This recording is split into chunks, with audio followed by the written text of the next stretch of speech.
Dude, this is the last one we have before American Atheists. I know, right? Better not fuck it up. I'm so excited. I know. All right, Don't crash. let's go. All right.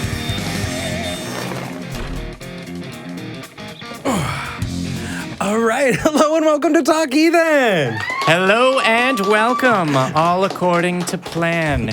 I'm Jamie Boone. And I'm Eric Murphy. Today is April 14th, 2019. It is Season 3, Episode 15, and it is our last episode before we go to the American Atheist Convention in Cincinnati this year. How are you feeling about that, Jamie? I am feeling exuberant, I think is the word. I couldn't decide what word I was going to use to describe how I felt until about a millisecond before I spoke. So that happened. All right. All according to plan. All right. So, dude, I'm getting so ready that I turned my jacket over to the dry cleaner, so I don't have my jacket today. Feeling a little naked, but that's okay. Do you want mine?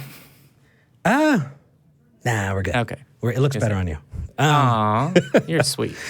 So there Can are you a couple believe things there's that we still need people that think that we fight or whatever, and it's like, Oh, people think we hate each other. Yeah, You know, I actually yeah. got a lot when I had Matt on recently. There were people who were like, "Oh, you can tell they hate each other." Oh, And it's it's like, yeah. Oh, yeah. Oh, you also got that hate. Well, okay. You also got a hate mail that's like, Eric, how dare you speak? When Matt says something, you must bow down before him. He is your master, or whatever. yeah. That was Mwah. hilarious. It's like Truly, honestly, he's a dear friend of both of us. yeah. and, it is. It's great. we all get along here. There are a couple things that I want to throw out before we jump into calls. And we started with the American Atheist Convention, so I Yes, want to get your continue on with the American Atheist Convention. So we were going over what our needs were, right? We were having Yes. a meeting because we need to bring a bunch of tech stuff up, and we need to bring a whole tech crew to do not just Talk Heathen, but the Atheist Experience live. And they should put the link And so, in the third. well, There it is. here's the thing. Yeah. Our audio engineer, Vern, sat down at the table and said, look, we cannot bring the same tech as last year. That stuff was not supposed to travel, and it is not turning on. So we're hurting real bad. Yeah. And so we would love to try to raise some money. I know it's very last minute, but I please, if you can donate, help us get to the convention in a couple days. bit.ly/ACA donations. And let's see if we can kick the Atheist Experience's ass. Because that would make me really, really, really happy. Let me agree with everything he said and then say it in a more boring way. The end of our fiscal year is also coming up, and unexpected, last-minute, non-optional tech expenses that are more than I thought those could be. It's in the multiple thousands. Like, it's at least 7,000 or 8,000. Yeah. And we're still there's still stuff happening here next Sunday. Yes. It's just that the actual show filming part is happening in Cincinnati. So you will still have community. You'll still have a bunch of, God-hating deniers of whatever church you like here and dinner. Huh? Oh, yeah. No, we all gather around and we talk about how much we hate God and that's why we're atheists and it's so good that we can sin now and all that, right? Isn't that what we... You know that's what I've been That's doing. going to be a clip that's going to come up at your first debate. You know what? And you're gonna be fucked. They can, and Here's then I'm the going to thing. explain, We like, have look, an I've been incredible sound bitten, and if you can donate, please do. See, it's amazing because he actually had a really good point and was going to highlight that we have an amazing and supportive community and that you should come and enjoy it and that we can help you start and facilitate the same thing back where you're from. And I was able to cut all of that off. So that he could say it because he wanted to say it. Well, that, but also because I can say sound bitten, and then there's a little part of Eric that just like, See? No wonder people think I hate you. Well, we're going to talk about that on the car ride home. He is my best friend. So moving on. Yeah, next announcement. Yeah, let's get to the next announcement. The magazine is out for April. So if you have not seen our magazine, definitely check it out. I think we even have a little video clip of the magazine that we're throwing up. There it is. I actually, with some help, did the, review of why am I being shy about a thing in a magazine? That's silly. right? Yeah. Check out Thinking Aloud. It is our magazine. It's absolutely free. It's digital, and we're still determining whether or not we want it to become a physical magazine. We did that in December, but it's amazing. Eric puts in a lot of work, as do I don't even know how many volunteers are working on that now, and we get articles and opinion pieces and everything. I can't take credit for phenomenal. Chris, Gwyn, and Andrea. Chris, Gwyn, and Andrea are the core staff, and they're the ones who make sure that it gets out. And I don't know what I would do without them. So thank you. And that said, actually, if I'm thanking volunteers, John Tabb, Joy Hamrick, we're gonna be here all Ian, day. Go. Don't stop. Okay, they deserve to be thanked. Aaron don't cut in the middle. No pressure. Thank you. From the bottom of my heart, thank you. We have an amazing team of volunteers, and we couldn't do it without y'all. And then the amazing moderators that they supervise is just, it's incredible. But okay, so I'm getting all, we've got really good people. I'm really, really proud to have the friends that I do. And actually, let's move on into the next thing. We got a PM from Kayla Jane on our Talk Heathen page this morning, and it was important enough that I want to read it. All right. It says, "Hi, I wanted to check in about a March 12th call. The caller from Montana was saying that the Secular Therapy Project does not have resources in their state. I'm a recovering from religion volunteer, which runs the Secular Therapy Project, and I really emphasize with this caller's pain. I think you guys have great advice, and I loved how you plugged the organization. The one other thing I wanted to share is that if the caller were to chat in the Recovering from Religion chat line or call line, we would happily help him craft his message to potential therapists.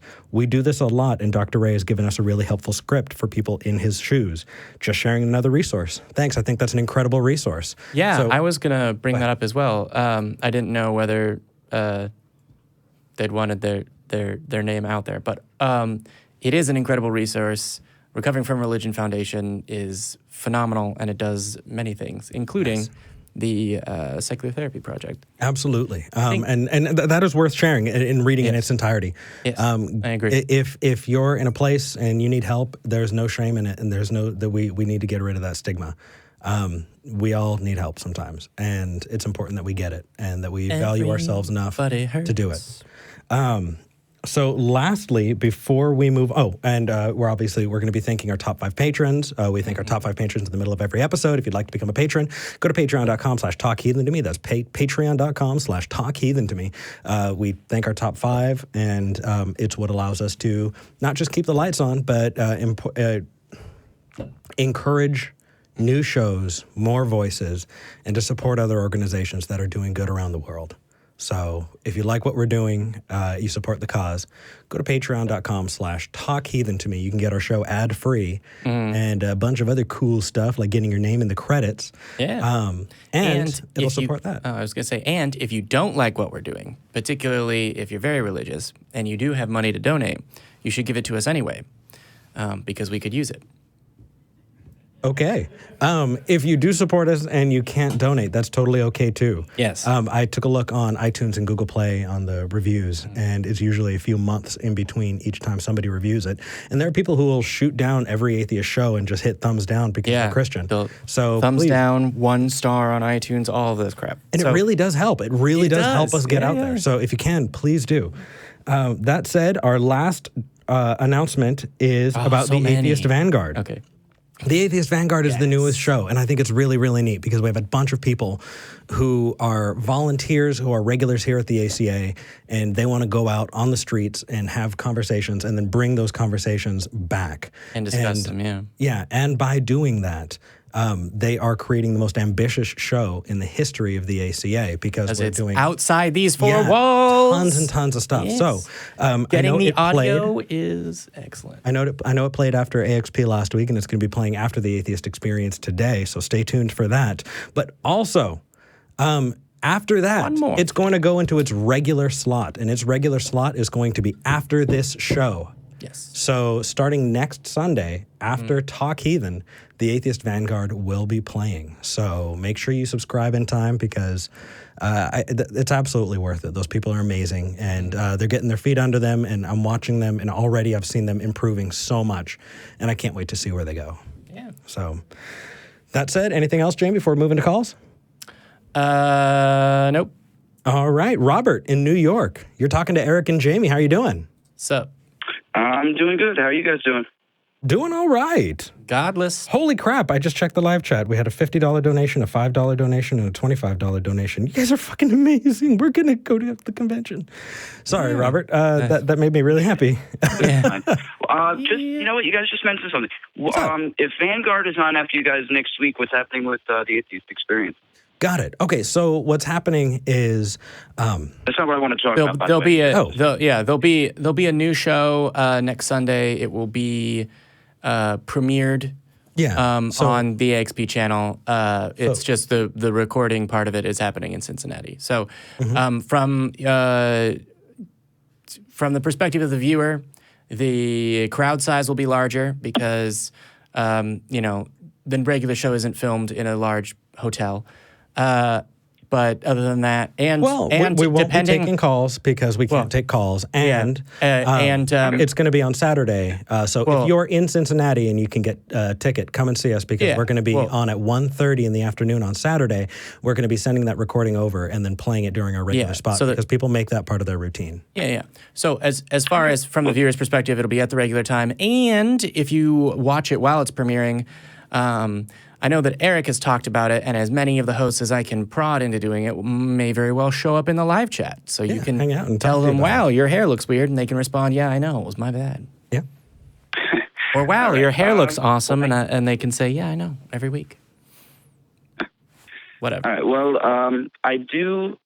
let me just jump right in here. Because I did call last week, so I want to clear up something from last week. When I said, Jamie, when I said hope for religion, what I meant is hope that religion in a modern form, and again, I'd love to talk about Islam, although that's not something I have in my notes in front of me. Maybe I'll call another time. But I am hoping that religion can coexist next to the overall secular society and not have, a heavy influence in politics.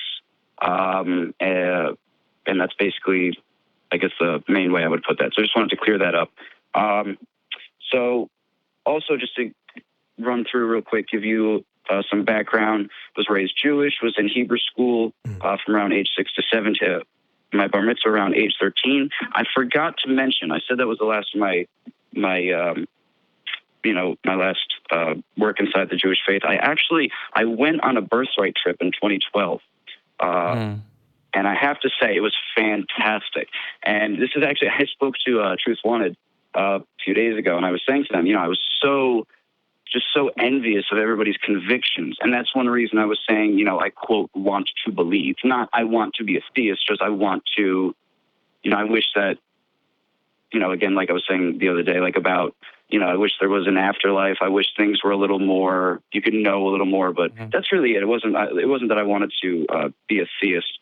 But my question is, I wasn't scorned by Judaism. I wasn't scorned by the faith, by any rabbis, by just anybody. So I actually, I'm very, very proud of my Jewish heritage. I'm very proud of my ancestors. So it's like, how do I reconcile loving that, enjoying that? My niece is almost 3 now, and I'm sure my sister's going to raise her secular. I don't think she's going to bring her to temple and stuff. But we do Passover, we do Hanukkah, lighting the candles. So we still do traditions, things like that. But I'm curious what your guys' opinion on reconciling the love for the heritage, but the complete disregard for the theism. So I understand that being raised in a situation in particular where those two things were associated makes, it brings up the idea of, how do I reconcile these things? But for me, it's almost a non-issue because I open presents with my family on Christmas, and I don't believe in a God. And if I wasn't going to be in Cincinnati, I would probably be hunting for eggs with my family or whatever traditions they have now, because I've missed last year's Easter and this year's Easter, and I'll probably miss the next one. But just acknowledging, a long time ago people believed something, and there isn't a good reason to, and now we don't. It almost provides an opportunity to have those discussions. So I mean, hopefully, are you saying that you feel conflicted engaging in these traditions because they're associated with this belief, or? Yes and no. Okay. It's a little difficult. It's a little difficult to explain exactly how I feel, just because, I know that there's so much mythology tied up in the traditions that I do enjoy, in the heritage that I do enjoy. So, you know what? Honestly, I guess it's probably not. Easy for you to really give me an answer to respond if I can't exactly pinpoint the words here. So there's a little bit more, and I think you might, and I mean this in the most generous way possible. You might be overthinking this, bro. I mean, at the end of the week, it is. Yeah. I'm sorry, not at the end of this week, but the week after, I'm going to be going with friends to go see Avengers Endgame. Right? I enjoy the mythology. That doesn't mean that I believe in it. Right? You don't believe in Thor? And so, in the same way, how dare you? Jamie's example of celebrating Christmas and Easter is another one. That's part of our cultural heritage, and the high holidays, and whichever holidays you want to pick, those are part of your cultural heritage. You can absolutely celebrate those. The things that we care about don't really mean that you can't celebrate the people that you love, because that's the part you should be taking away. You should find every opportunity to celebrate the people that you love. The things that we want to talk about have everything to do with what you accept as true in regards especially to deities or magic. And the rest is just fluff. I mean, take the fluff. The fluff is fucking awesome. Yeah, I was going to say, don't let anyone for any reason. I mean, I may not have been raised in the Jewish tradition. There's a part of me that wishes I was, because don't let anyone for any reason tell you can't eat that food because it is the best. No, please. I didn't even know. I felt like such a fool. I went to Israel, and we got there, and we landed, and I didn't know until then, years after my bar mitzvah, that you couldn't eat, even if they were both kosher, you couldn't eat meat with the cheese. So when they were offering us ham and cheese sandwich, I didn't know they literally meant a ham sliced between two pieces of bread, or a cheese sliced between two pieces of bread. That's such a ridiculous part of my religion. Oh my God, so ridiculous. Take the good. I know leave that. The bad. What do you? Yeah. Sorry. So, okay, not to shame you in your tradition, but that's the whole thing. Oh, no, it's the dairy and the meat. Holy mother of. Yeah, people really want us to go to Cincinnati. They do. We just had a $300 donation by Travis Thompson. It's one of the biggest donations we've ever had in the history of the we had a $5 donation from a person that said, I'll donate $45 more if you bring in an audience member. Right. We had a $6.66 donation. For the rest of the show. And I was going to leave it there, but I think Matt is still technically in the audience. So I feel like that's probably not what they meant, but give me a reason to say take that atheist experience. Let's seriously kick their asses. Let's do it. Yes. Come on. We can do it. We can do it. We are very close friends with Matt, which means he will never ever hear the end of it. Yep, we'll rub it in. You can help us do that. That's the dream. Robert, was there anything else that you wanted to ask us before we move on to the next call? Yes, I actually, he's giving us the stink eye. For me, this isn't for me personally, actually, but I think this is a good conversation just to have for the audience and everything. What do you guys think about two things? Let's start. Or let's say, prison reform, or, how they rehabilitate prisoners. A lot of times they have to find Jesus or find Allah, and that's kind of how they find a regimen for them to try to, I guess, live their life by. So there's that I'm curious to know what you guys think would be maybe a better way of rehabilitation aside from obviously like programs designed to help them when they're out there. But that, and then actually what I think might be a better question is, regarding Narcotics Anonymous and Alcoholics Anonymous, first of all, I absolutely hate that they say you are powerless to this disease. I absolutely think that's just completely false. But the higher power thing drives me crazy. Sure. When I remember actually, going on a personal experience one time when I was at an NA meeting, and I was talking to them about higher powers. And, they're like, oh, it doesn't have to be God. Somebody was like, oh, yeah, my higher power was my seatbelt. That was my... But I just don't understand that. I wonder what you guys might think. Sure. Yeah, it's strange to me. I wonder what you guys the higher think power might be a better... Yeah. just a better way to rehabilitate people in general, aside from trying to point them towards religion or a higher power. The higher power is my seatbelt thing is much snarkier than anything like, oh, if I believe that this coffee mug was God, like that, someone literally did that. Yeah, I mean, Sorry, okay. there are entire groups of people who are sarcastic atheists who worship a flying spaghetti monster, or also, go for the satanic. There he is, the Satanic Temple. No, it wasn't. We've got the Book of Eric. Though it was No. What I was saying is, it's not a real thing. He was sincere. His higher power was his seatbelt. Yes. Yeah. Oh my gosh, that is so much less charitable than I was giving him. Okay, so let's kind of break it down. Yes, it is true that if you move into religion, you're likely to have a shorter prison sentence, and that just goes to show how much more work we have to do.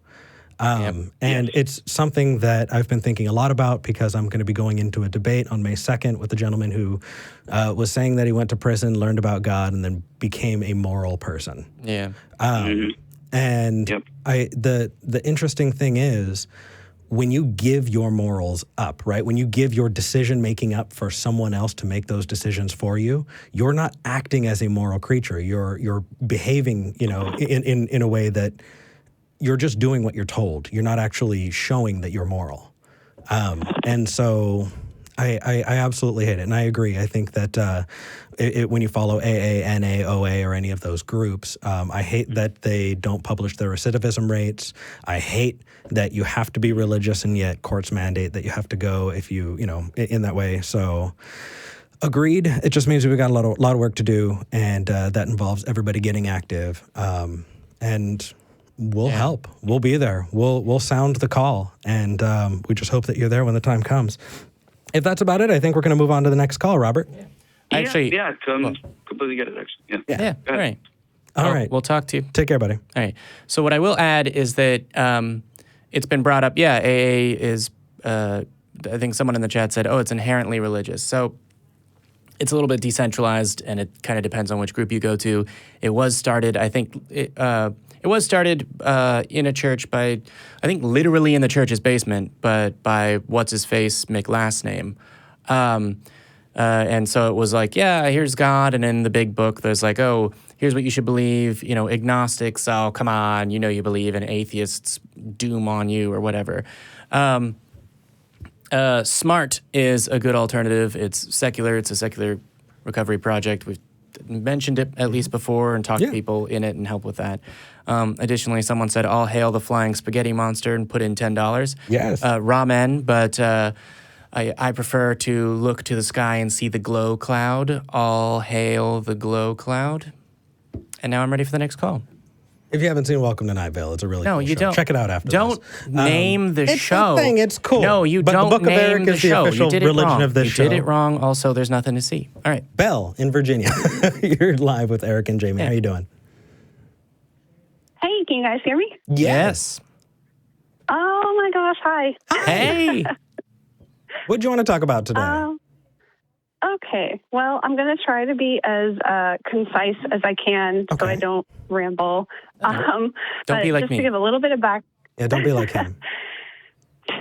Just to give a little bit of background, I was raised in various Baptist denominations, Independent Baptist, Southern Baptist, and for a while in my teenage years, my father was a pastor of a church, so I'm a pastor's kid. Oh. Right. Oh, wait. You are a pastor now, or you were a pastor then? No. My father was a pastor. I was just a pastor's kid. Oh, okay. Nope, not a pastor. Hey. But so I was, obviously raised pretty religious. And I have moved away from home, had to move back home, and now I'm out on my own again, hopefully for good. Cheers. And, just once you move away from home, you can kind of develop your own ideas. And I feel like in the past year, I've really started to really have that freedom, explore different ideas, meet different people from different walks of life. And I actually started dating somebody who is a non-believer. Ooh. Atheists do it better. I'm telling Jesus. Okay, sorry. But he's super sweet. He's super great. He's very patient with me. And he actually suggested when we first started dating, because we would, have some debates about our beliefs or his lack of belief and my belief and what that means for our relationship. And he was like, well, why don't we read the Bible together and we can talk about it? And I was like, okay, cool. So we started reading it together, and it was really the first time I ever sat down to read it all the way through, and I was very shocked. Yeah. So I'm kind of going through a little bit of a faith crisis, if you will. And I was wondering, let me look at I wrote down my question so that I could word it right and I wouldn't muck it up. Hold on. Okay. Okay. So I'm pretty sure I'm on the verge of transitioning out of religion, honestly. Okay. I really feel like the only thing tethering me here anymore is like the fear of damnation, honestly. I kind of feel like that's the thing holding me here still. But I have a lot of friends who still go to church, family who still goes to church, still very religious. And I was wondering, is there a way to transition out of religion into non-belief without going through that angry atheist phase where you're just kind of mad about being tricked and wasting 20 plus years of your life? So I don't know of a systematic way, but I know that it happens. What I will say is it's a bit like asking the question, is there a way of going through a breakup without crying your face off and eating a pint of ice cream?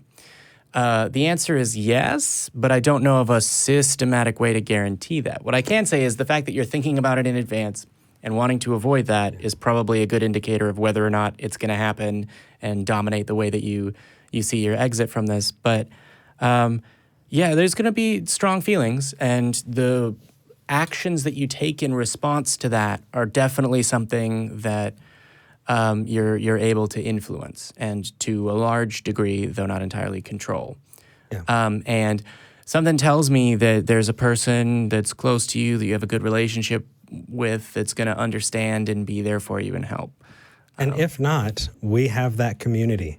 And we've been there and been that for each other. Yeah, call in here. Yeah.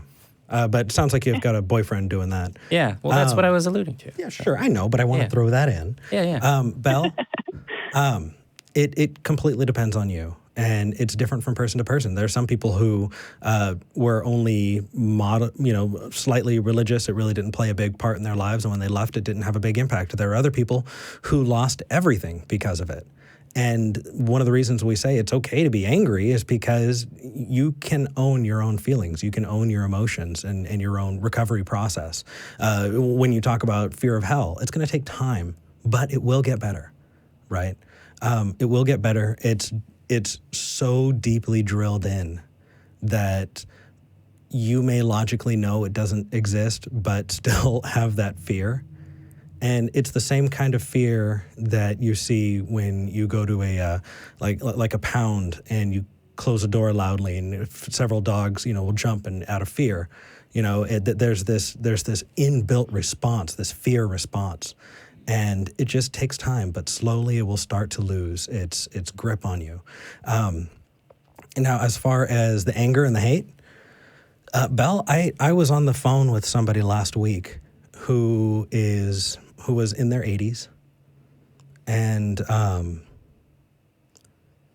they wanted to call in, and they said, hey, I'm just now coming to terms with the fact that I'm an atheist and that I'm gay. And he said, I lived a life without ever getting to learn and explore those parts of who I am. And I may not get to explore those things, but I'm so hateful that I lost the chance to live a life, a full life. And he said, how can I not be so hateful? What do you tell somebody like that? I can't give him years of life to explore. I can't give him time to get married and go 20 years, with a partner. I can't. But what I could tell him is that you're talking to people who genuinely believe it. They're using the best tools that they have at their disposal, and they're not trying to deceive you because they are as well deceived.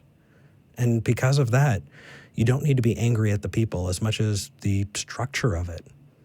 You know, you can still love the people around you, and by doing so, you can be a good example of the fact that you can still be a loving, caring daughter, niece, cousin, friend, neighbor, coworker, and in time maybe be a good example of that fact for other people, you know, when they find out that maybe their kid is an atheist or that their neighbor is an atheist, and they'll be less likely to shun them, right?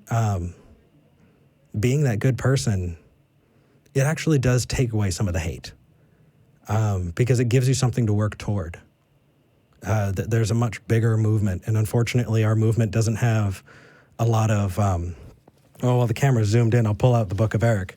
It's blank, right? If we have a pamphlet and you walked up to, you know, door to door and said, hey, have you heard of atheism? And then I hand you a trifold and it's just a blank piece of paper. I mean, what do we have to promise, right? And the funny thing is that's not a bad thing because it's also does not have on it inbuilt vehicles for bigotry, hatred, and the subjugation of women and minorities. Like, that's fucking awesome. But not everybody's going to get that. But you can be that example for other people. And that could be something awesome to strive toward. I hope that helps. Yeah, I think part of what is so difficult is I have this kind of internal anger, but also like the people around me are not like the religious people around me. They're not like hateful or mean. So I'm like, my anger isn't directed at these people, but they're also still like, I hesitate to say part of the problem, but you know what I mean, right? Like, I know exactly what you mean.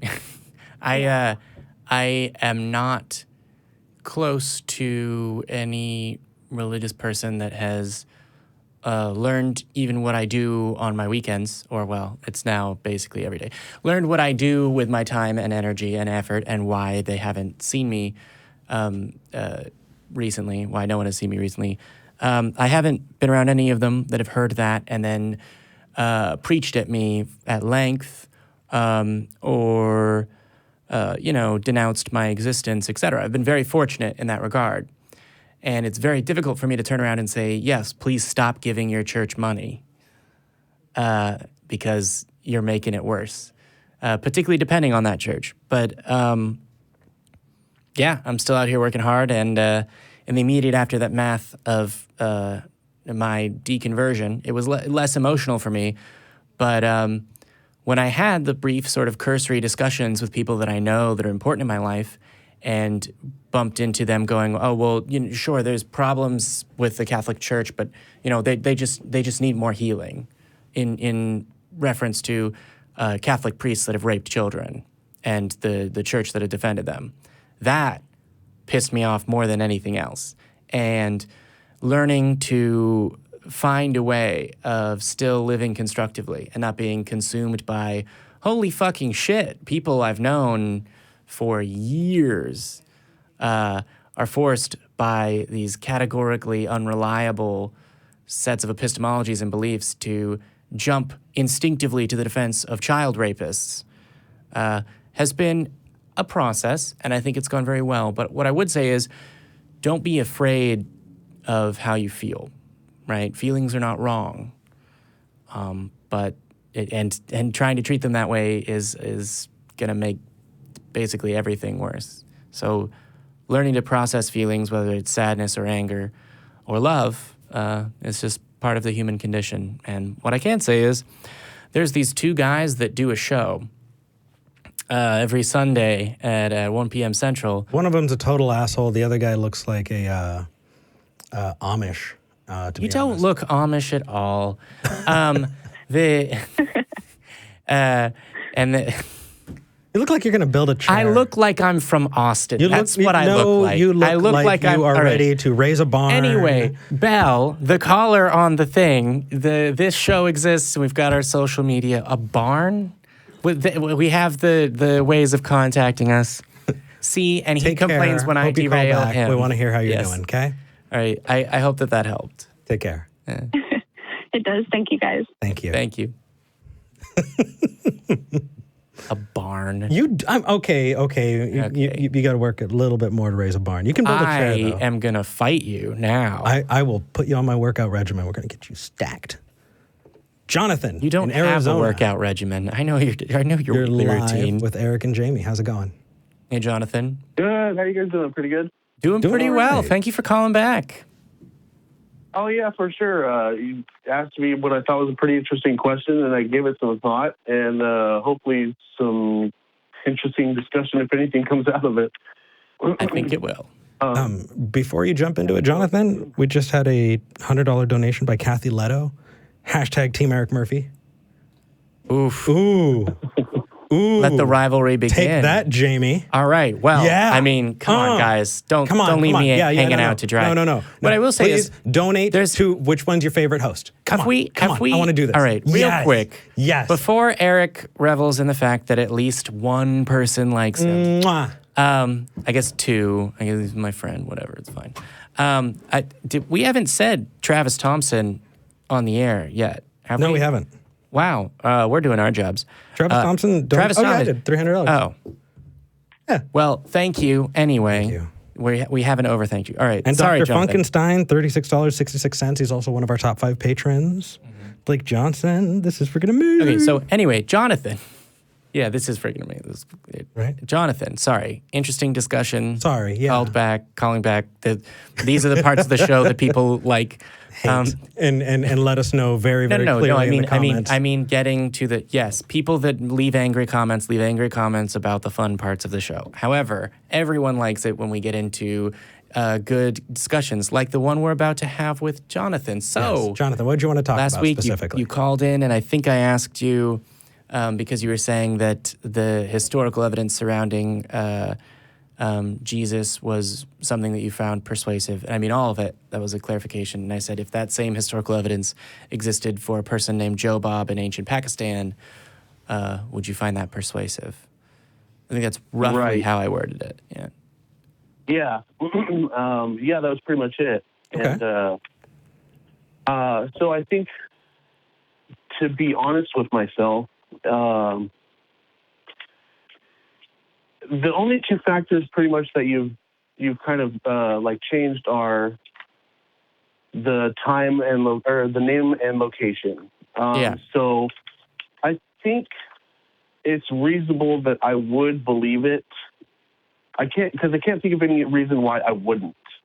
Given the parameters are identical, other than the name of the place. That is a very logical train of thought.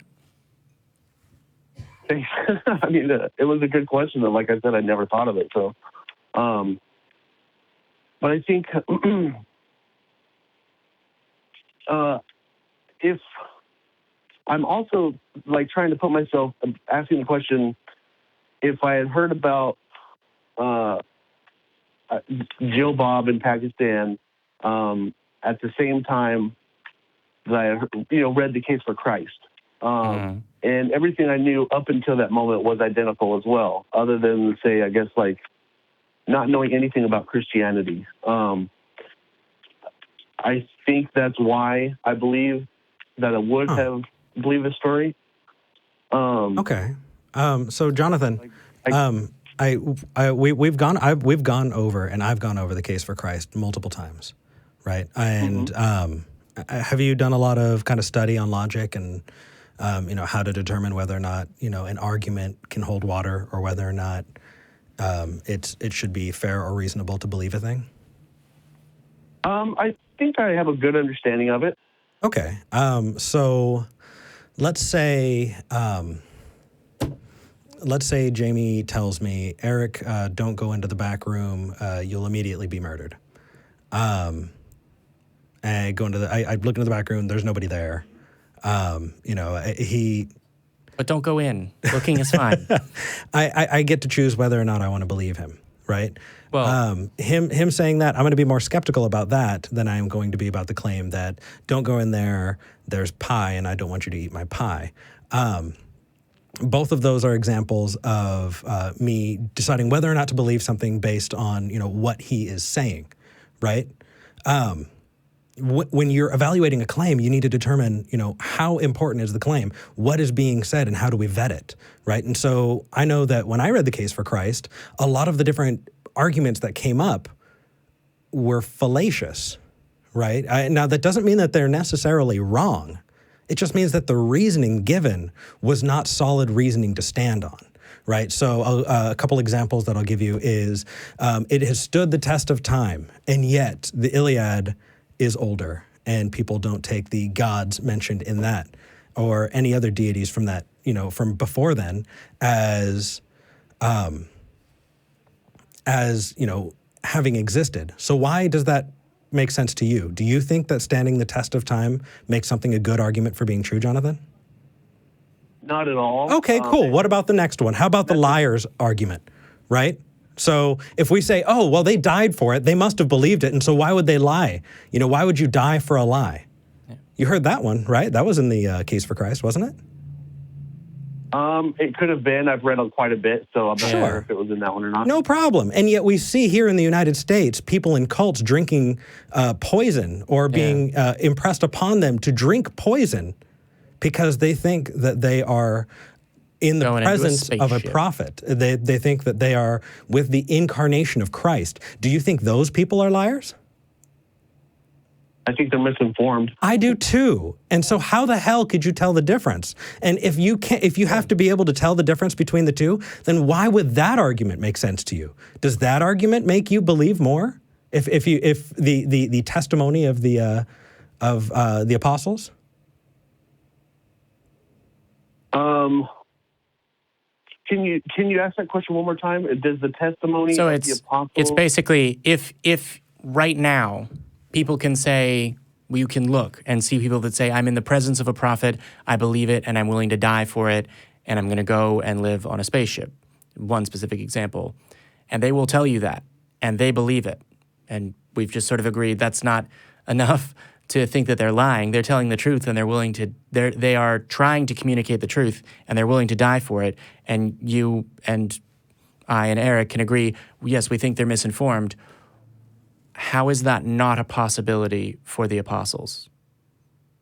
It is certainly a possibility. Okay, so it's certainly a possibility, John. It is more than a possibility because that would make the people who died on 9/11, who flew planes into buildings. Yes, right. They believed can't it. all be correct, but any number of them, including all of them, could be wrong. So in terms of believing the claims of members of the early church that have been propagated and to varying degrees somewhat accurately carried on to various church councils that blah, blah, blah, blah, blah, today we have Christianity. How can that problem, as far as is there sufficient reason to believe, be overcome? I don't know if it could be overcome. I mean, there's certainly things that we might not ever be able to know, especially things that are historical. So here's the thing, Jonathan. If we can't overcome the problems that are in place to there being enough reason to believe, and whether or not, and we come to a conclusion that, okay, well, maybe we won't know, then why would we believe or act on those beliefs? Well, when you said not have enough reason to believe, depending on the individual, one might say that they have enough reason to believe, and someone will say they don't have enough reason to believe. Okay. And then we can kind of look at the reasons that the person says they do have to believe, kind of like what we're doing right now. Yeah, so the individual we're talking about right now, kind of, Jonathan, is you. Do you have sufficient reason to believe? I believe I do. Because some of the reasons that you've provided, we've talked about not being able to overcome, whether it's the testimony and the evolution of the church or the historical evidence. I gave you two examples straight out of the Case for Christ. So if you don't believe those, then what did convince you in the Case for Christ? Because obviously those two didn't. He listed a whole host of apologetics books. Okay. Are you going to use either of the two arguments that I just went over with you again in the future? Because it sounds like you very clearly don't believe that those are good reasons. Standing the test of time, absolutely not. Okay, good. I'm glad. Out the door. Yeah. Perfect. Yeah, out the door. And what was the second one? I know it was about the eyewitness testimony. Yeah, the testimony of the apostles. Die for a lie. Die for a lie. Okay, so I don't believe the apostles died for a lie. So I'm not using that as a basis of my belief. Perfect. Okay. Okay, then what do you use as the basis for your belief, Jonathan? I believe that they died for what they claimed they saw. Okay. Yeah. I also believe that the cult members who committed ritual suicide less than 20 years ago also died for what they believed, what they saw. Yeah. So what's the difference, Jonathan? Is their death at all persuasive to you?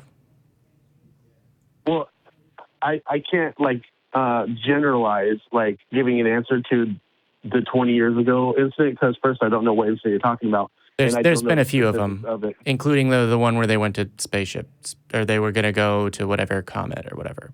That happens with relative frequency throughout history. But what I'm saying is the death of apostles and other martyrs for Christianity, is that persuasive? Just the fact that they died for it, no, it's not persuasive. Okay, then what is? Yeah, what do you find persuasive? Well, I would have to know what reasons they actually died for it. No, you don't. Well, hold on, Jonathan. Do you find them dying and the way they lived their life persuasive?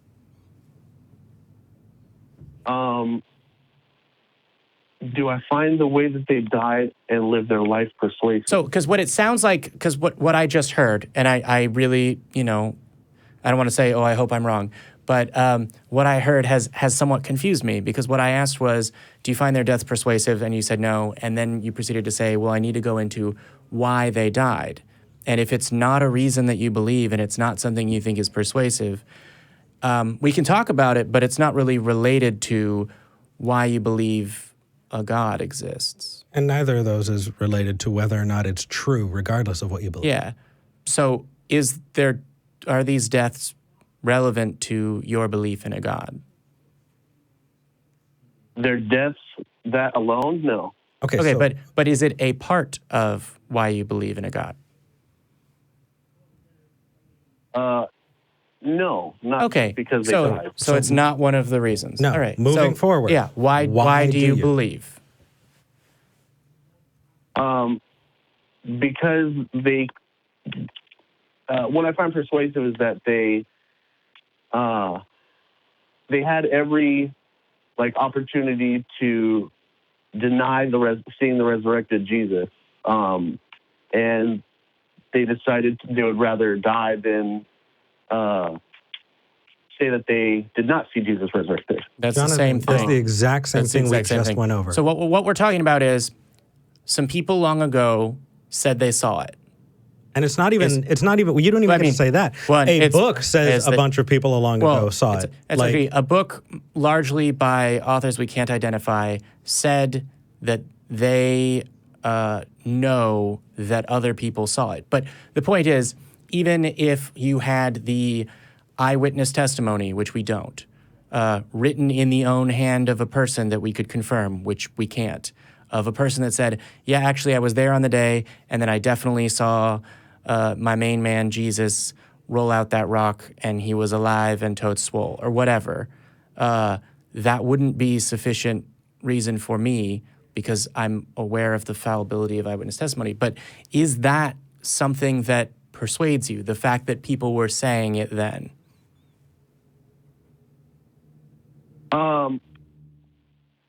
It definitely makes me question, why did they believe it?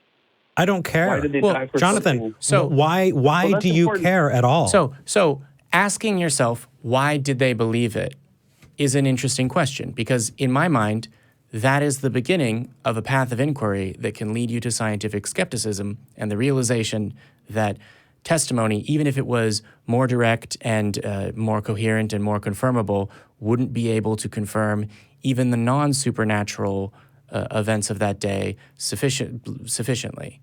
Yeah. Right? People see and believe things that are not true every day.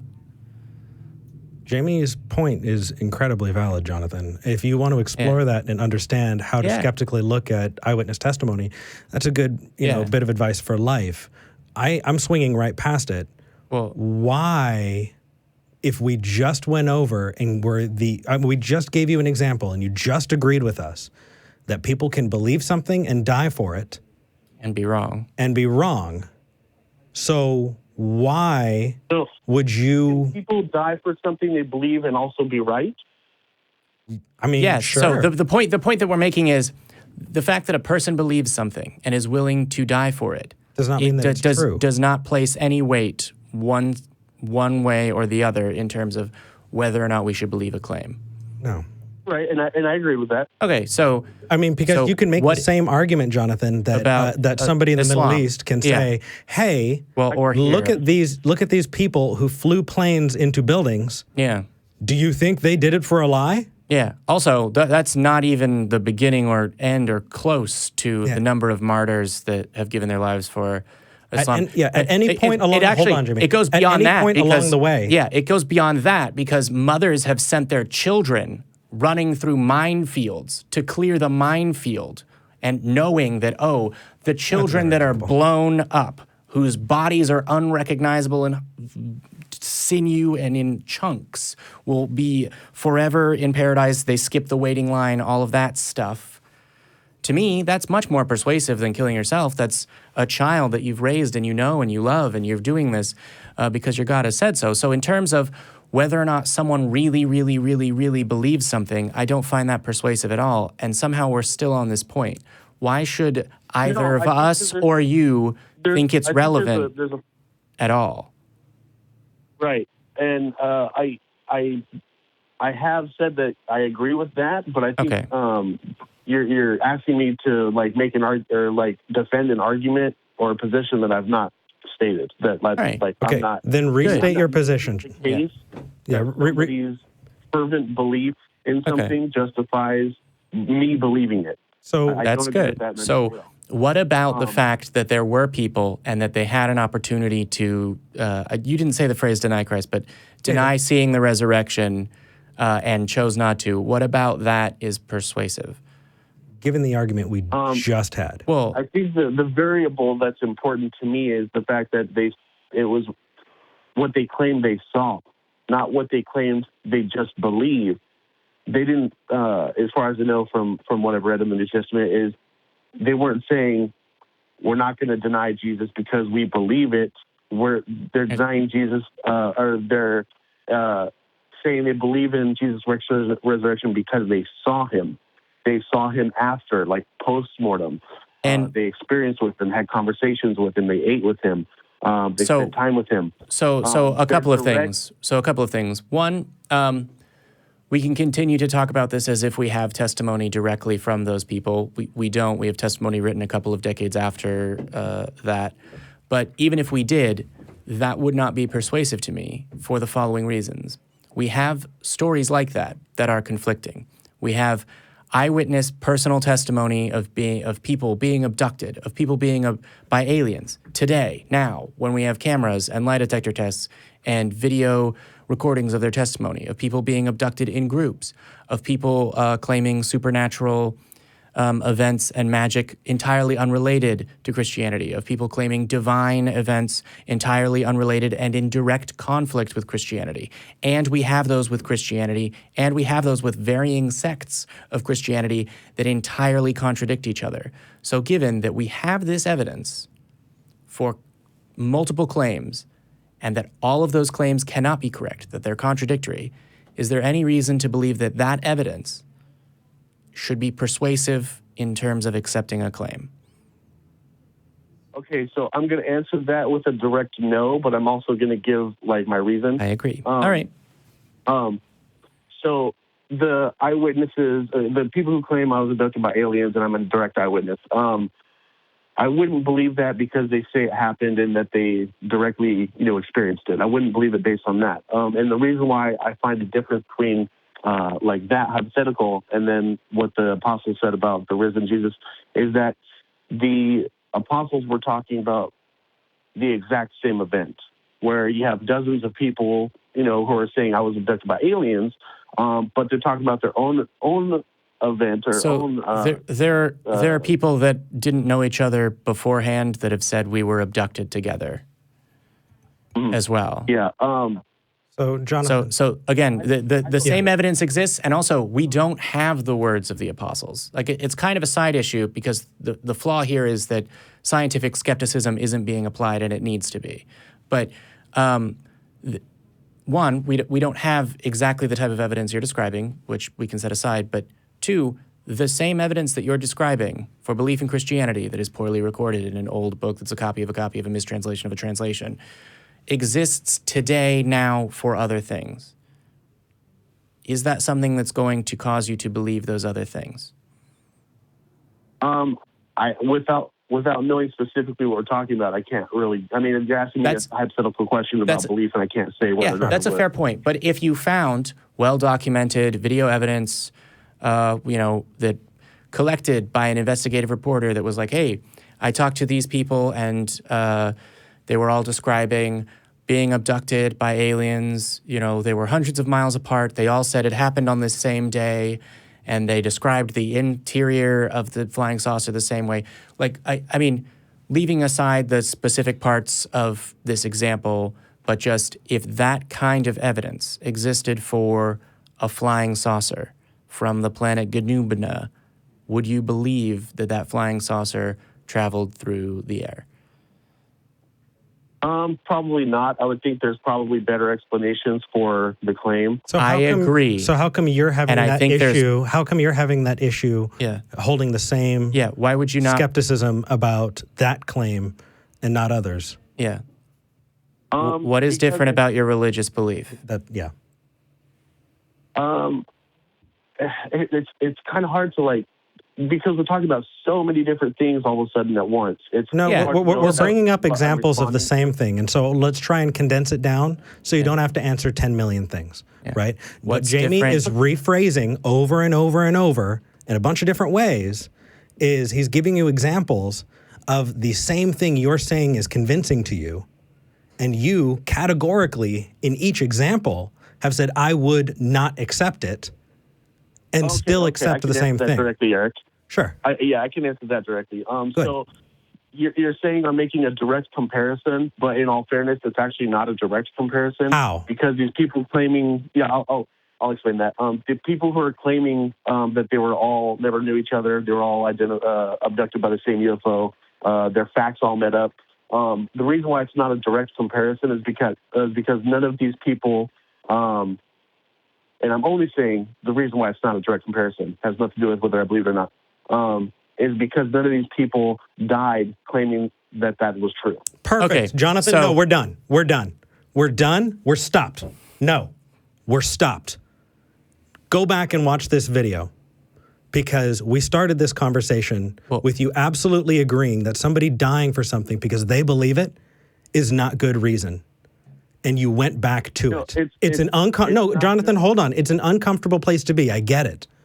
But what you're experiencing is cognitive dissonance because either you're dishonest with us or you're being dishonest with yourself. No. Listen, Eric. What? That's why I prefaced was saying this had nothing to do with whether or not I would believe their story.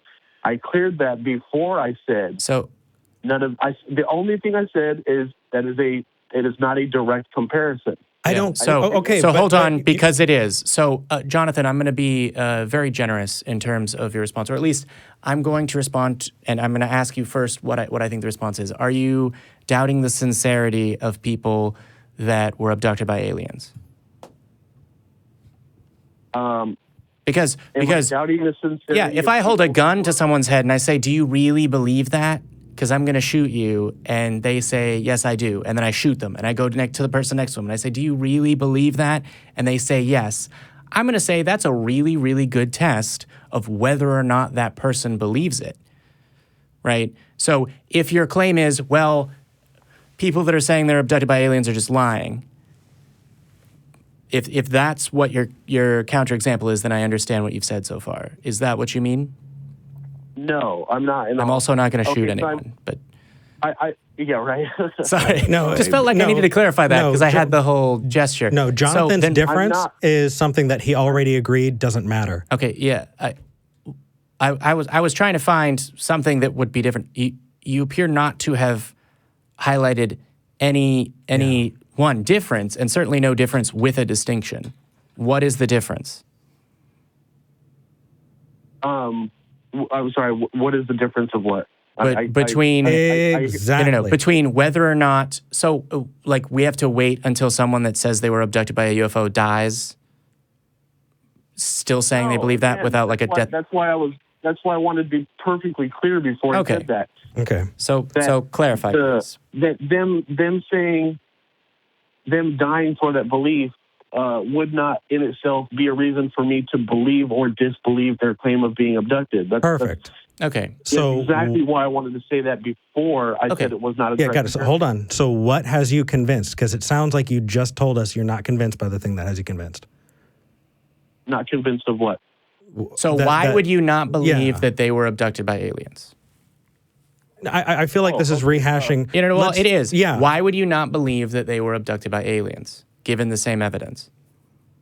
Because I believe there would be better explanations. Yeah. So Perfect. I believe there would be better explanations for people telling a story for a poorly recorded narrative. Copies of translations of mistranslations of copies of translations, etc. About a person that came back to life, given that there are many of those stories from ancient times, I think there's a better explanation than, no, actually it's all real. The mistranslations and copies and stuff like that. I'm not exactly sure what you're talking about. I think I have an idea what it's a rabbit hole that we're not going down to. Yeah, it's that the words that you're seeing in the Bible are not reflective of even what the early Orthodox Church put down as their text. But that's a side issue. Okay, but it is a side issue, you're right, but you gave an example of those books are not reliable because they've been translated and copied. Yeah, I should stop bringing it up. He should stop, especially because that's not relevant to the point that we're trying to give you. Yeah, well, the point is they're not reliable because the facts claimed in them, many of the facts claimed in them cannot be confirmed, and the sources are various. And additionally, which is also a thing that we can bring up, but we're specifically talking about people dying for something that they believe in, and that is true. The point we're making about it can be true about something that happened yesterday, will happen tomorrow, or happened 2,000 years ago. So we're now at the point where you've said, well, I think there would be a better explanation, right, for them being abducted, which is a thing that is said when, someone has offered an explanation for a phenomena. You find that explanation non-conclusive and are looking for alternative explanations. Right. We are currently in the same position with Jesus. Are you in that position with Jesus? Well, no, I can't say I'm in the same position. I believe that the evidence that I am aware of, it's sufficient for me to believe that it's historically accurate. Okay. Do you mean accurate in terms of the supernatural magic parts? Well, the resurrection at least. So that's a supernatural magic thing. So that's part of the supernatural part. So why do you believe that evidence is sufficient for something supernatural happening a couple thousand years ago, but that same evidence would not be sufficient for something that does not break the laws of physics happening now? So I guess if I were to look at it and say that the apostles died for a claim that wasn't supernatural. Sure. It was just a random mundane claim. Mm-hmm. They saw somebody steal from somebody. They believed it happened because they saw it. They were persecuted for it and never recanted and were willing to die for what they claimed they saw. Yeah. If I had read that and it was well attested outside of the source for it from other independent sources or whatever. Okay. Now we're getting hold on. Jonathan. Let me finish. Yeah. Sorry. If you had read that, I think I would come to the same conclusion. I believe. I believe I would come to the same conclusion. I still wouldn't. That what they said they died, that what they said they saw for and died for, I would believe that what they said they saw actually happened. Okay, so yeah, I understand what you're saying is that a claim about something natural happening would be, I think you're saying more believable or more plausible than a claim of something supernatural happening. Is that sort of where that? No, not in terms of more or less plausible. Just the fact that again, it's a claim that they said they saw it. They had every opportunity to deny what they're. Who cares? No. Hold on, Jonathan. No, Jonathan. So one of the things I just asked you was, so are you saying that yes, given this same evidence, a natural event would be more plausible than a supernatural event? Do you believe that claims about natural events are more plausible claims than claims about supernatural events, just in general? I do. Okay. Because for a moment there, it sounded like you did not say that. It sounded like you said the opposite of like, well, no, it's not more plausible. It is more plausible. And so when you get a claim of a supernatural event, which happens every single day, people claim that shit. People claim things like that is what I mean. That's not what I was saying. So, but for some reason, the belief that is tied to a religion that you are a member of is a belief that is, based on the conversation in this call, harder for you to doubt than beliefs, even that are of a more plausible nature, recorded in a more reliable way. It is easier for you to doubt those. Do you think that the difference might have something to do with religion? No, because I believe I'm a reasonably objective person. I agree with that. I disagree with that. Well, I agree with that. I think you're also a person who's a member of a religion. I know. I disagree with that, Jonathan, because we gave you 200 reasons, and you agreed with them all the way up until it didn't make sense to hold your religious belief, at which case you doubled back. I think you've got a lot of thinking to do. Hold on, Jonathan. No, you and Jamie have both had enough time to talk. Stop. Listen. Go back. Listen to the episode. Recognize it. Call back. And if you still don't see it, we can talk about it again. But we've been on this call too long. Yeah. We're moving on to the next caller. I hope you have a good day. Yeah, I hope you call back. Though. Really. Yeah. I'm sorry, we hit you a little bit harder today than we did last week. But Jamie did. Eric, what is you took most of that. You. The vast majority. What specific part did you want me to reevaluate and call back on? Sure. I want you to reevaluate when I want you to reevaluate whether or not the authenticity of someone's belief has anything to do with whether or not it is true. I think you and I would both agree that your God either exists or doesn't exist, whether or not I or Jamie or you or anybody else believes it.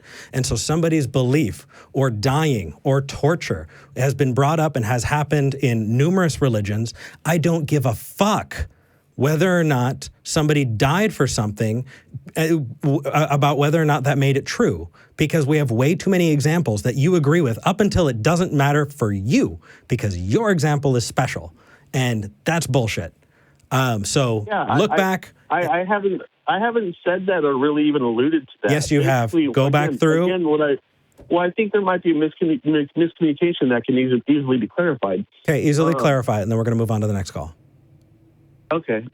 So I agree with you that somebody dying for something they said they saw doesn't lead us to knowing that it's true, right? The part that I found important that you, I believe, dismissed or said it wasn't important was why they believed it in the first place. Sure. That's important to me. I think that's relevant. But you dismissed it and said, well, that doesn't matter to me. Well, yeah, because I know plenty of people who think that if they wear crystals around their necks, that will keep them healthy. People can be stupid. So why would I believe that? People can be. Well, if somebody makes a claim and says it's true and I saw it, and they're willing to die for that belief, it means they believe that what they remember seeing is accurate. That is unpersuasive to me. Right. And I'm not saying that should be. Okay, I'm sorry, it's Jonathan. persuasive That to is you. exactly what you are saying right now. You are saying this is a thing that persuades me. They saw it. That's the reason that they are saying they saw it. They believed it and they were willing to die because they believed that, and that is the reason why they said it. Okay, that's the reason why they said it. You've said that you should believe what a person says or their conviction. Oh, why are they saying they said it? Because they believed what they saw or what they said they saw happened. And that is unpersuasive to me. Why is it persuasive to you? And we've been rehashing the exact 10 same seconds thing ago. Why? a million times. Like we've hit that. Well, yeah, okay, we've Yeah. been on this call a little bit, and We've been on this call for 30 freaking minutes. Eric and I have been winding each other up a little bit. Yeah. So we're moving forward, Jonathan. Yeah, Jonathan, talk to you next time. Can we talk to you next Yep, week? bye. And sorry that we steamrolled you here at the end. Yeah, I don't mind. Definitely give it a call back, maybe in another week or so, or something like that. All right, But thank you, Eric, Jonathan. it seems like I've gotten under your skin, and I absolutely didn't mean to do that. No, it's that I had a couple things to say and I got kind of railroaded. I got times, under his so I'm skin, frustrated Jonathan. with Jamie, You're not fine. you. Yeah. And Okay. the All thing right, is well, no, it's okay because he had really good points. And so even when we talk over, there are times I'll talk over. I did that earlier today in this, on this episode, and he goes, "Oh, well, he's got a good fucking point," And the thing is I want him to be my co-host because he has really good fucking points. And sometimes we're just excited to get it out. There's never a time where we haven't hugged it out and loved each other the second this episode ends. And it's not. I have no reason to believe that's ever not going to be the case. Jonathan, I do care about what you believe. It frustrates me, not you, but the fact that it feels so obvious to us. It feels so obvious to us, the disconnect. And that's why I'm saying in time, hopefully you can review this and see that disconnect. But we hope you take care, and we'll talk to you next time. We'll talk to you in 2 weeks, guys. because next week we'll be in Cincinnati. Yep. Bye. All right, bye. Yeah, no, to be clear, I wasn't jumping in there because I thought I was going to say something that you weren't. I think it was, I don't care. We'll leave the breakdown for after the episode. Yeah. I want to thank our patrons. Patreon.com/talkheathen to me. It's that time. I want to thank our top 5. Neil Bradley, still up at the top. Neil, thank you so much. Followed by Dr. Funkenstein, $36.66, which is the same amount he donated in the live chat. Dr. Funkenstein, thank you. Nando Gonzalez, Lynette Cross, and Joe Roll. Those are our top 5 patrons. Thank you so much for becoming patrons. It really, really helps, especially this week, especially during this episode, because we really need to get equipment so that we can get out and do the live show. And it's real rough. But I saw some amazing donations during that call, and I want to say thank you so much. Please, you can hop on to Patreon, or you can hop on to the bit.ly link that we created. That we can pop up onto the lower third. And it does really help. So thank you so much. But we've got more calls to go through, and I want to finish all these calls before we end the show. So Nathan in Scotland, you're talking to Eric and Jamie. How are you doing?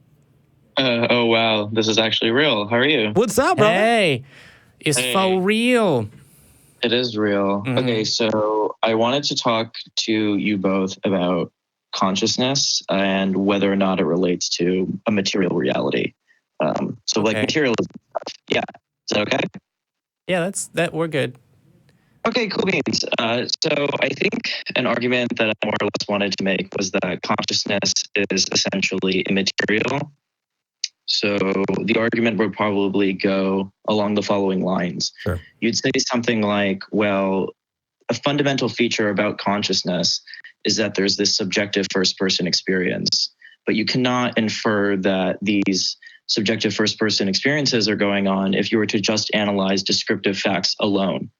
Okay. So particles colliding, different fields firing within the brain, et cetera, et cetera. Why not? So why not? That's a really good question. Right. So I think that the reason that would be the case is because, as Colin McGinn argues, that consciousness is something that's essentially non-spatial. How so? We could look, because we can test the brain, and we can test all of the different pieces that we relate to consciousness and alter those through physical means, which means either your consciousness is something that equates to nothing because we can trace consciousness in the brain as a brain state, what is non-physical about it? That would be like me holding up this coffee mug and saying, this coffee mug can't just be physical. Otherwise, it's just a coffee mug made of stuff. You know? Yeah. So what's the difference? I don't understand why appealing to the fact that it's just stuff means that it's any more true or less true. Right. That's a good point. I think that a pretty good analogy that you can maybe draw is to talk about a musical score, for instance. So a musical score could only exist on a physical object. So it could only exist like as sheet music or a computer file or like something that's encoded within the brain of a musician. Yeah. But the concept of a piece of music is something that we define based on those things. So if you're talking about this idea that humans have of consciousness as far as what it describes in the physical world, then yes, that idea exists as an idea. Yeah, no, I totally agree with that. I think, though, it would be a mistake to conclude that, therefore, the music itself was therefore identical with any of those objects. So the score is, in essence, like some type of code that needs to be inscribed somewhere in order to exist. But that code and not the somewhere is what makes it what it is. So it's sort of taking this like functional. So I kind of disagree with that, actually. Is that the genetic fallacy? Well, it's the thinking that the human definition of a concept that is amorphous, like consciousness or a piece of music, necessarily equates to a thing that exists that is amorphous. So no, we define a thing as a piece of music, right? And that can be referred to as things inscribed on a piece of paper that correlate to what we also call notes, which are particular pieces of sound that are that. But the thing that would, quote, make it a piece of music is because that's what we call that thing. Yeah, I agree with that. So it doesn't exist outside of those physical things and the way we think about it. Yeah, so this is the interesting part. I'm glad that you brought that point up. It's a good point. Okay, thank you. Is to say, I always try to be simple, right? And so I think what that is kind of getting at is to say that it's causally reducible, right? So we could say that, okay, well, what's causing the sound? Okay, well, the sheet music, the interaction between the sheet music and the brain and the body. But then the question is, what is the ontology of the music? So what is the nature of the music's existence?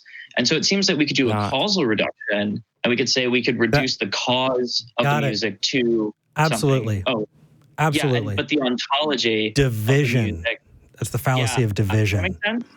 No. Well, so I understand why it makes sense to you. Okay. Yeah, no worries. So do you think something can happen that somebody didn't want, right? Do you think you could wake up and go to brush your teeth and realize that you're out of toothpaste? Yeah, that can happen. Yeah, sure. Okay, so what's the ontology of you being out of toothpaste, right? What's the if you go down, well, let's look at a creation, not an accident, right? Somebody creates a score of music, right? Mm-hmm. Why does there have to be any more to it than somebody created a score of music? Right, that's a good question. I think that why does there have to be anything more to it? So the question is to say, what is the nature of that thing's existence? So things exist and they're uncontroversial in their natural existence, right? Like I have a cup on my desk. We all know that the cup exists because we could touch it. It's tactile. It exists within space. We've got that. Et cetera, et cetera. We're not presuppositional apologists. We promise. Yeah, I'm not a presuppositional. Right? No, I'm an agnostic. Right? Yay. Yeah. Okay. Yay! You're pretty much there. Yeah. I know, right? So I think, though, that then what you can then say is you could say, okay, well, there are certain things, consciousness being one of them, and, like pain and whatnot. And those things have this ontological first-person subjective experience. And they exist, and we can't help but notice that they exist. And, in the way that Descartes said, I think, therefore I am, cogito ergo sum, right? You have to acknowledge the existence. Nathan, you're starting to sound really robotic. So run that by me one more time, because it kind of sounded like you said a thing that exists has an a subjective experience. I'm going to assume that you don't mean that the piece of music has a subjective, like it isn't. No. Yeah. Okay. Yeah, Just wanted to check here because this was going to be a very different conversation. I agree. Yeah, I mean, I don't understand where we would get off with Descartes. Cogito ergo sum. I only agree in that you can verify that you are a thinking mind, but why would you think that thinking mind is anything other than physical? Yeah, I think that the mind. Causally depends, or the mind depends on the brain, but I don't necessarily think that the mind is identical. Give me one quality of a mind that is not dependent on a brain. One quality of the mind that's not dependent on the brain. Yeah, you said pain. There are people who experience brain injuries and are never able to experience pain. Yeah. So right. There are people who've lost the frontal lobe due to lobotomy and lose personality. We can pinpoint everything. Yeah. So what possibly is there that you're thinking doesn't exist physically? I love that question. So what I would say is that that's really good evidence that the mind does depend on the brain, because whenever we alter the brain, we alter the mind. Okay, right? I agree. Wouldn't it be a shorter leap to say that the mind is the brain or the brain state? That's the problem. Okay, so this is the part where we get to a fun thought experiment. Is the mind the brain? The problem with that is that if I say, well, the mind is just identical to the brain, that means if there exists some brain state, then that brain state or that mind state is identical with the brain state. So pain is just a firing of C fibers, right? It's a bunch of neural. Hold on. So why do you keep saying just? Okay. Yeah. I'll make it sound more compelling. Sorry, I apologize. Pain is a firing of C fibers. It's a bunch of neurological goings on that happen within the body whenever a stimulus is applied to that agent. Okay. Now the problem is if we say, okay, pain is just a firing of C fibers. You said just again. Oh yeah. Okay. Yeah, I apologize. If pain is a firing of C fibers, then if you don't have C fibers, then you can't have pain. That seems logical to me. I don't know. That's the problem. I don't know enough about the biology of it. Yeah. Yeah. I mean, again, the neurological, yeah. This is just a classic thought experiment. Sure. So the point is that if we were to come across Martians, and Martians just, aliens or whatever, and they were writhing and they were like, I'm in pain. And then we said, well, you're not in pain because you don't have C fibers. Okay. So I don't think that anyone is saying it is impossible for some other kind of brain to produce a mind state inherently. Yes, exactly. Yeah. Okay. So do you think that a mind state, like the thought that, oh my gosh, we're coming up on the end of the show and we've got a bunch more calls, could exist in absent something that is functioning as the brain for that mind state? I don't think that's the case. I think that the mind needs to be embodied. So I don't think that immaterial souls, I don't believe in souls. I don't believe in property dualism. I don't think that there's this like extra supernatural stuff that's squirted out by the brain. That's not me. Then what is immaterial to you? What is your definition of immaterial? Because it sounds like you just said, I don't believe it, but I believe it. Yeah. Do you believe that the mind is an immaterial thing? Right. Yeah, you're hitting on this. You're hitting on this thing. I think that the mind is, God, I don't want to use the word emergence, but I do. The mind is an emergent property. Consciousness is an emergent property of having a brain. Yeah, absolutely. I more or less agree with that position. I think that the lower level microphysical phenomenon that exist within the brain produce the mind in some causal function. That they're not two separate events that are occurring. It's not like physical stuff and then mental stuff all of a sudden appears. That the physical stuff is in some sense what the mental stuff is. But what I take issue with sometimes is saying that the mind is identical with the brain. I think that the brain can cause mind-like stuff and that maybe a computer can cause mind-like stuff. But I think that this mind thing should in some sense be separated from brain things so we could study it more scientifically, if that makes sense. When you say separated, you mean thought of separately? Yes. Okay. I should have, it has been psychology versus neuroscience, but sorry. I mean, I'm looking at a computer right now, and there's a program running on the computer. right? So is the program identical to the computer? Well, the computer is running the program. So without the computer, the program's not going to run, right? Exactly. Because it has nothing to be on. In the same way, there are ideas that we communicate with each other and are able to express to one another the idea of discrete numbers, right? I can teach you what the number 1 is and what it means and how to use it in mathematics. That doesn't mean that the number 1 is existent outside of our concept that we're sharing with each other, right? Yeah. So, yeah, that's interesting. Yeah. so if that's the case, we have completely done this within the confines of a purely physical universe. Why is there, what is immaterial about that? I think that what's immaterial about it, and this is the part where I depart a little bit from Daniel Dennett, and no notifications. And I depart from a little bit from Daniel Dennett. I agree more with John Searle, is to say that, yes, there is this causal reduction that you could do with consciousness. You could point to the lateral geniculate nucleus. You could point to the V1 visual area. You could say that's where the seeing is going on. But then that can't do an ontological reduction. You can't say, therefore, there's like first person subjective experience that you're having is therefore illusory, or it's an illusion. They do the same thing with rainbows, right? Like there is no arc in the sky. It's just a bunch of water molecules acting in a particular way. There really is no arch that you could go there and touch. I don't think you could do the same thing with consciousness. So there could be a causal reduction, but not an ontological reduction. Why? I don't think an ontological reduction is necessary. Yeah. And so the position that Searle advocated for, that I sort of agree with, this whole biological naturalism, which concedes that everything that's going on with the mind is fundamentally natural. There's no supernaturalism going on, but that we should focus on the fact that biology is producing it, and and we should just not import dualism. So I'm going to go back and look at this and see if I can figure out and tease out a little bit more, because I don't feel like I'm on the same page as you in kind of understanding with this argument. But I think that I may come to agree with you. I just need to kind of look into it. Yeah. So give me some time to research, and I'd love to better my understanding of the world. Yeah, and I appreciate you calling. Yeah, I was going to say, jump into the Discord or the Reddit. Yeah. We'll be there. For sure. Yeah. All right. Well, thank you for taking my call. You guys have been fun to talk to. Thank you. Thanks. You too. All right, see you. Bye. Yeah. Working together. That was good. J and E. Yep. All right. Kenny in Pennsylvania. Kenny, you're talking to Eric and Jamie. How's it going? What's up, K-Dog? Kenny. Oh, I scared them away. No. But I will put Kenny back on hold and move on to TJ in Mississippi. TJ, you're talking to Eric and Jamie. How's it going? Hey, Eric. Hey, Jamie. Hey. Thanks. Thanks for doing all this, guys. Oh. Thanks. Like and subscribe. Sorry. I have done. Yeah. TJ's awesome. Right I like him. So I was raised in a Catholic family. Sorry to hear that. Indoctrinated early on. Yeah, right.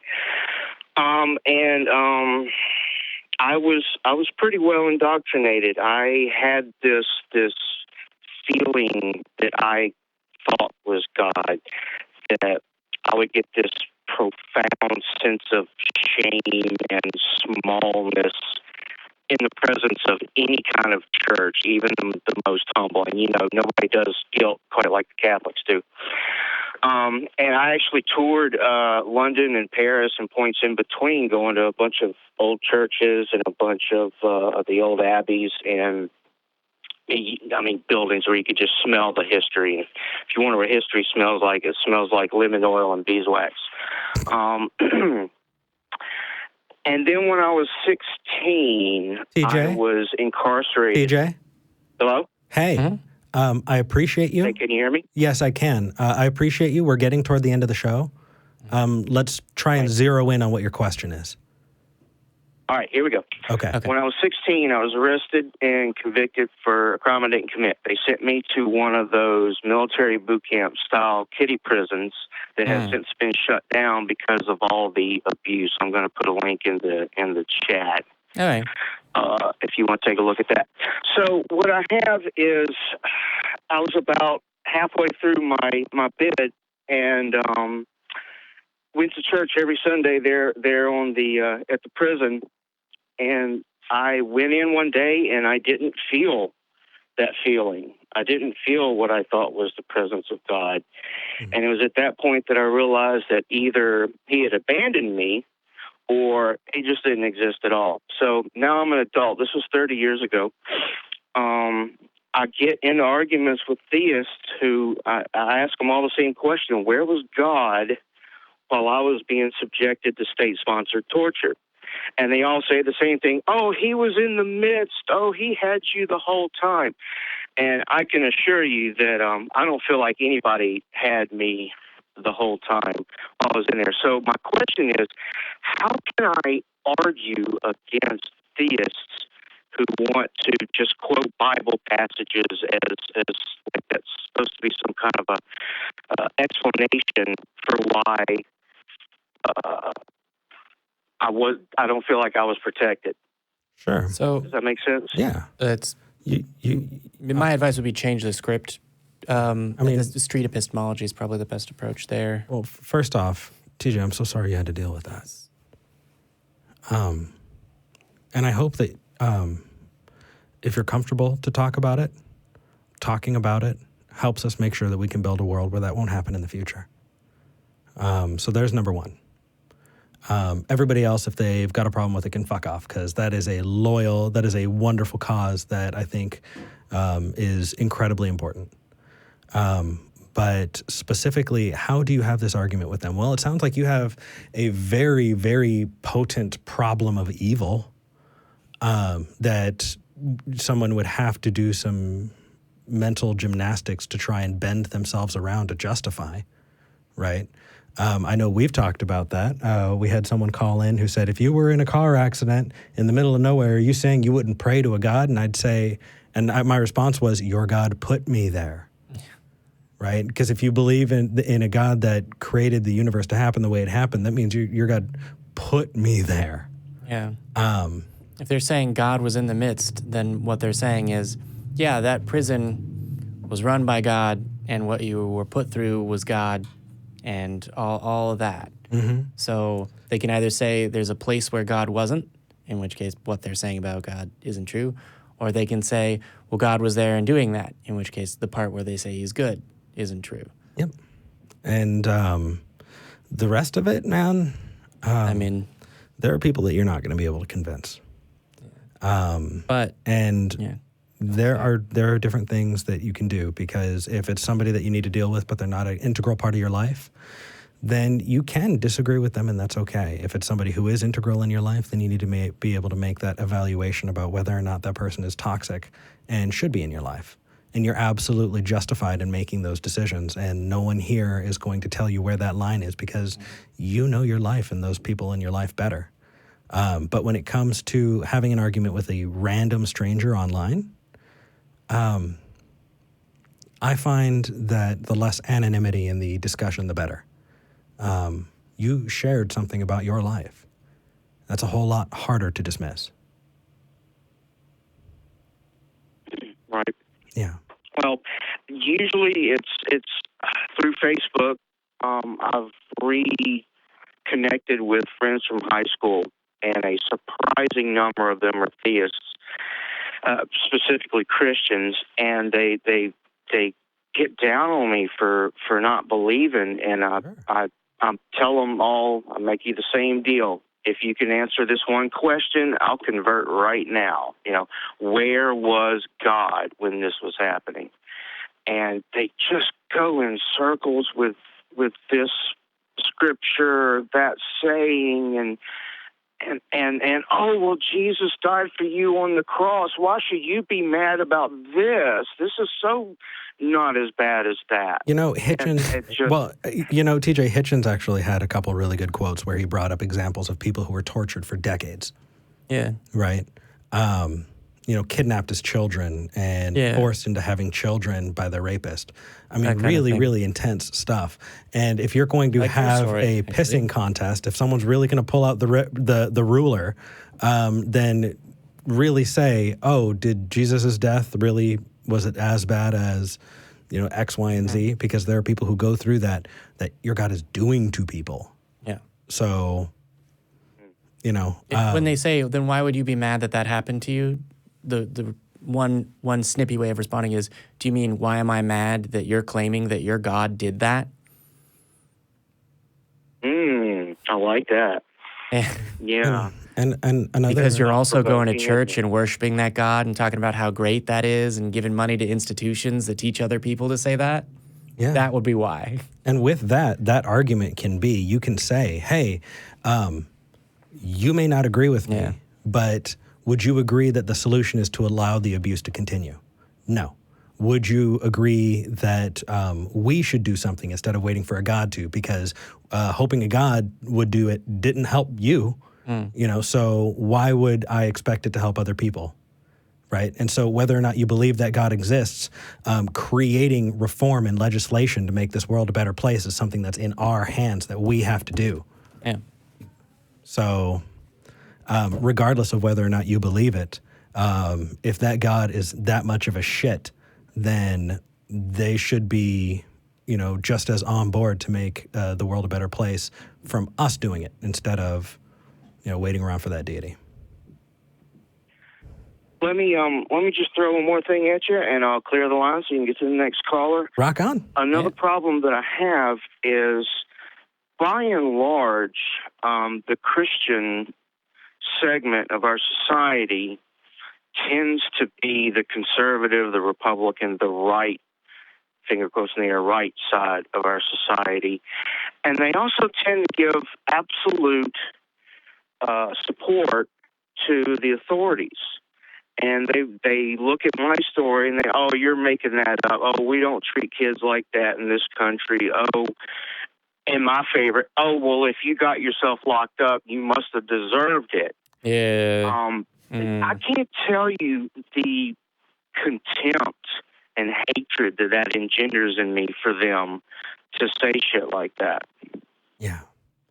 Understandably. Those poor people have to go home and live with the fact that they are who they are. Yeah, but I feel very, very bad that they've got to wake up every morning being that same piece of shit. Yeah. And I hope that they can someday recognize it. But that doesn't mean that you should have to deal with it for a second. And it doesn't mean that you need to be okay with it. Yeah.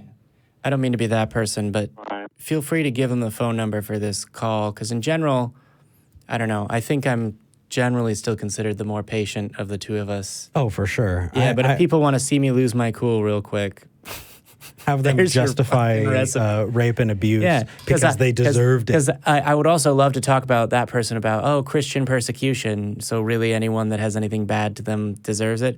Or even just cut that, go straight Godwin. So the Jewish people that were locked up, you gonna address that getting locked up as well? But in any case, TJ, it's good that you felt that you needed to bring up the, I can't tell you the hate that engenders in me, because to me that says it's not a feeling that you like. And that, to me, says you are more of a humanist and, in that regard, a kind and caring person than the people that are saying this shit to you. Hopefully we can inspire more people to be like you, TJ. Yeah. Yeah, people at home, be like TJ. My wife says I want to protect the world because I know what it's like to be bullied by absolute authority, and I intercede quite frequently at great personal risk when I see that in public, like a guy beating up his girlfriend in the parking lot or something. And I know that's dangerous, but it's just conscious thought goes out the window. I'm just completely on automatic, and I attribute that to my experiences in the kiddie prison. Yeah. Well, and that can actually get expanded out to something that I think we can all learn something from, and that is see something, say something. If you see abuse going on, if you see shitty stuff going on, it might make you uncomfortable to call somebody out on their bullshit, but that can make it a safer place for everyone else. And so it should be done. Yeah. Or at very least, see something, say something to the proper authorities. Mm-hmm. Yeah, you don't have to say it to the person. Let somebody who can do something about it know. We've got 911. These are things. Here at the ACA, we've got Jamie. We've had creepers walk in and start to be creeping. And Jamie walks up and goes, "You can get the hell out of here." And they go. And that's why it is a safer place. And that's why we're freaking proud to be here. Yeah. TJ, you guys also have more than just me, but yeah. Yeah, but you're pretty freaking awesome about that, Jamie. I'm proud of you for that. Thank you very much. TJ, we got you take care, and we'll talk to you next time. Thanks, guys. Have a good one. Thank you. So be like TJ, because he's a good person, but also be like TJ, like and subscribe.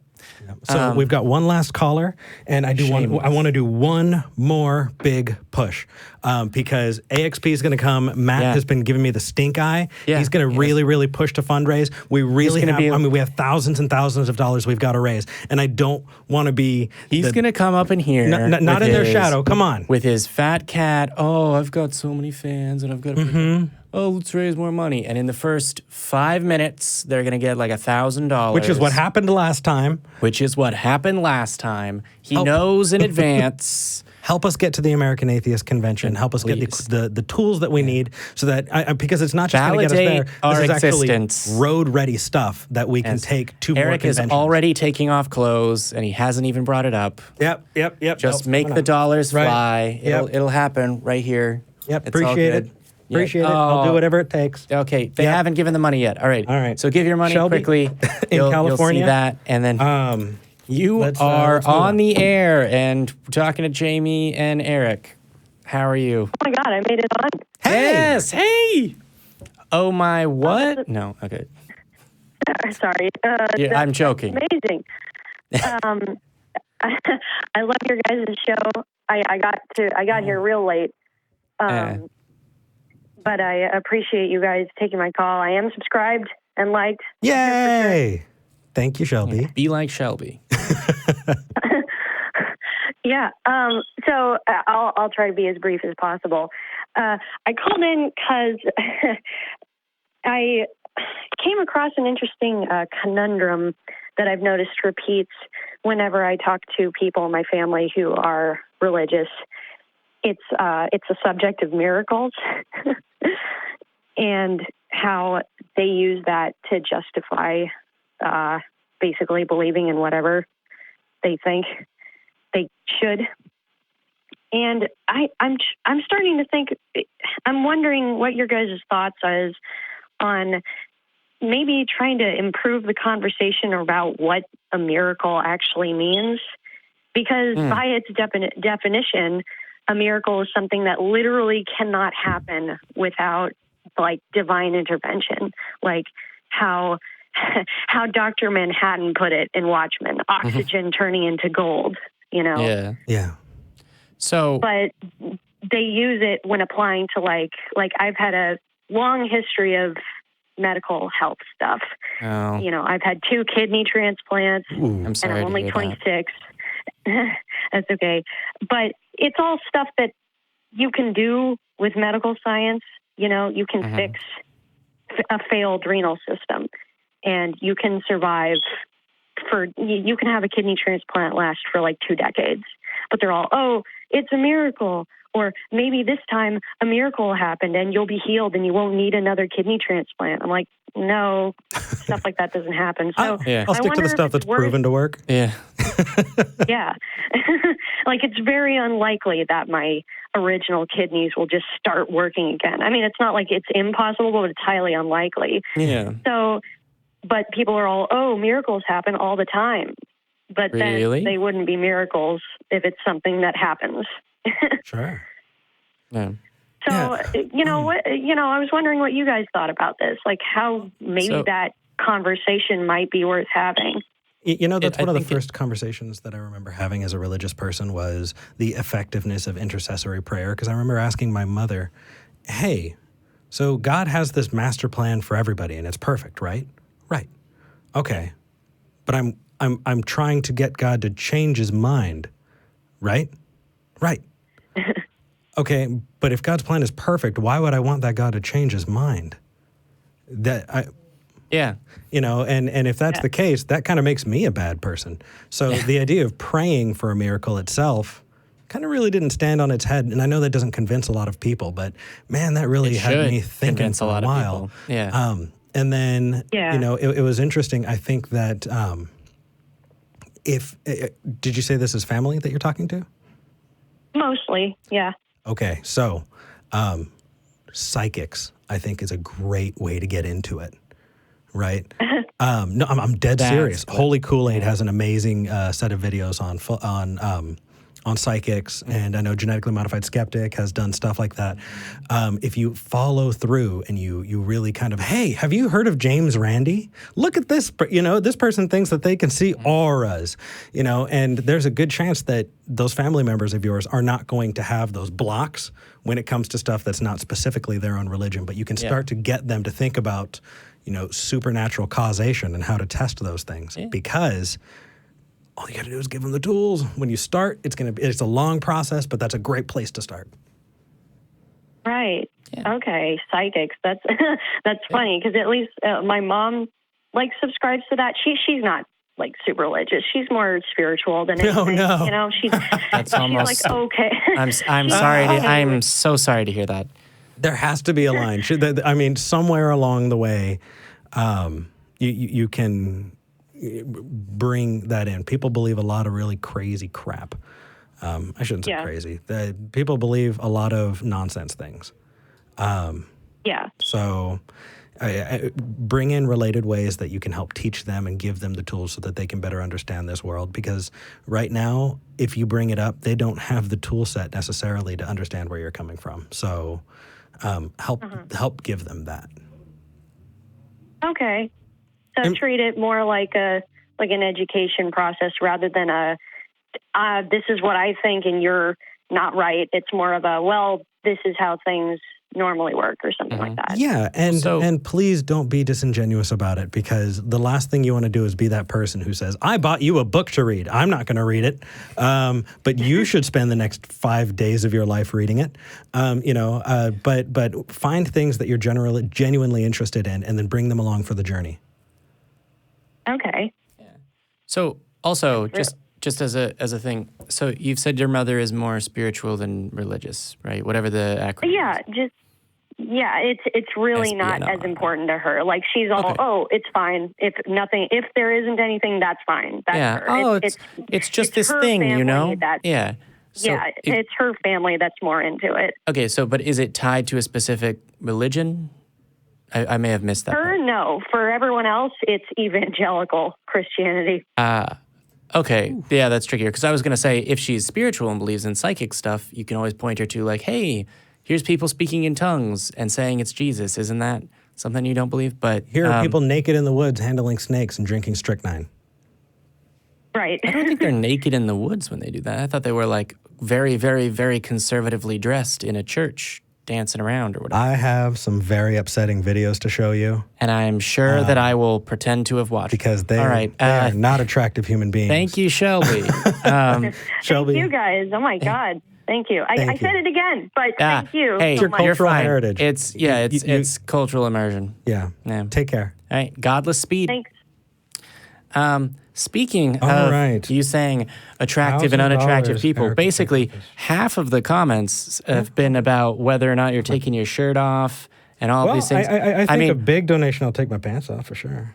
I know that you think that that's what's going to happen. Look, I am not above whoring myself out for the ACA, and I know Matt won't go there. I am aware. And that's not very many places Matt won't go. That's true. I've got to take advantage of that. He's going to Cincinnati, so we have, I think, 12 likes. Oh, there's members of the audience. See, look, it's cash money. Hey, all right. Yeah. I'm not sure how literally he was taking this gesture. So, yeah. Hi, Matt. Uh-oh.